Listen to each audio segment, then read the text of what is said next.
Tech on Demand podcast brought to you by Grower Talks, Audio Files episode 50. And it's a 2-for-1 bonus episode. Part 1 is Keep Your Points Disease-Free, from the May 2024 issue of Grower Talks magazine, written by BECKER, narrated by Bill CALKINS.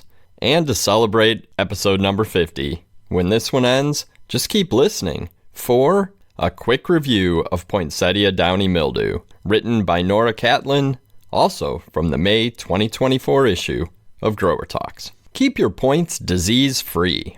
Poinsettia Bract Edge Burn is a common occurrence in this Christmas crop. Brown necrotic lesions occur on the bract margin. The primary cause for this is low levels of calcium in the bract. Some poinsettia varieties have difficulty translocating calcium to the bract margin as the bract expands. Once necrosis begins, botrytis can follow, often leading to more plant damage.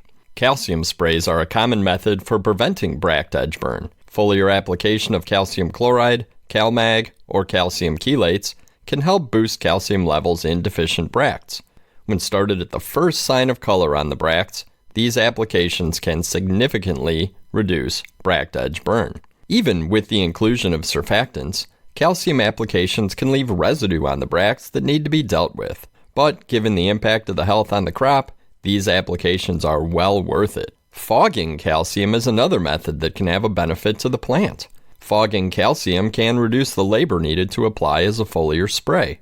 As fogging is often automated, no applicator is needed during the spray.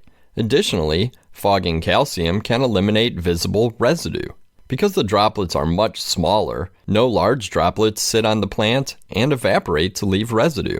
However, the biggest benefit to fogging versus spraying is that the levels of calcium in the bract increase at a greater rate with fogging when compared to spraying. In various trials using the DRAM autofog, applications of calcium chloride at 200 to 400 ppm provided between 2 to 3 times more calcium in bracts when compared to wet spray applications at the same rates, reducing the frequency of applications required.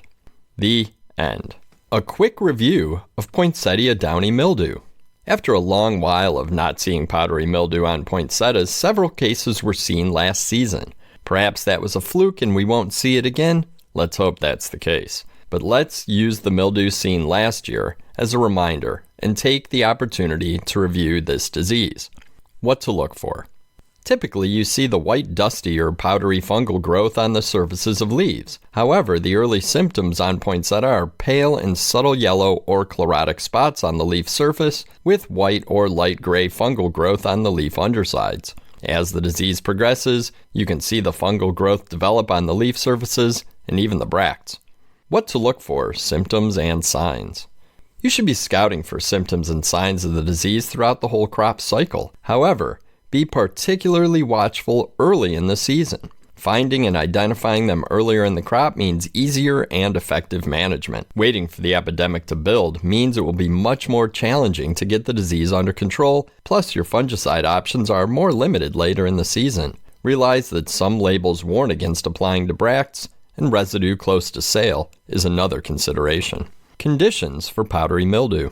Epidemics can very quickly develop in greenhouses once conditions are favorable. The disease can be slowed or halted with high temperatures.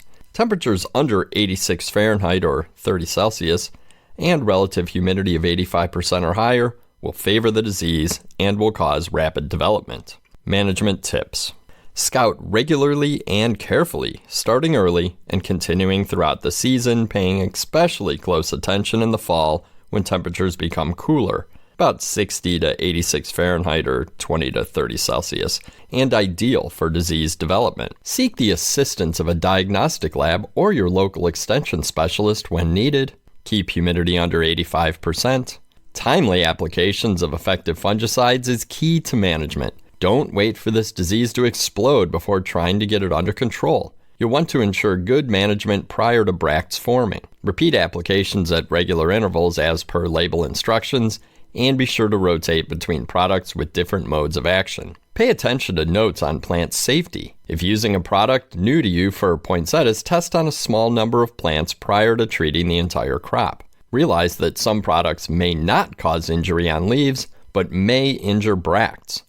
Active ingredients that have shown good efficacy in published trials with poinsettia powdery mildew include strobilurins, like trifloxystrobin, azoxystrobin, pyraclostrobin, triflumazole, myclobutanil, triadimifon, and piperolin. Most other products are labeled and can be used in your fungicide rotation programs.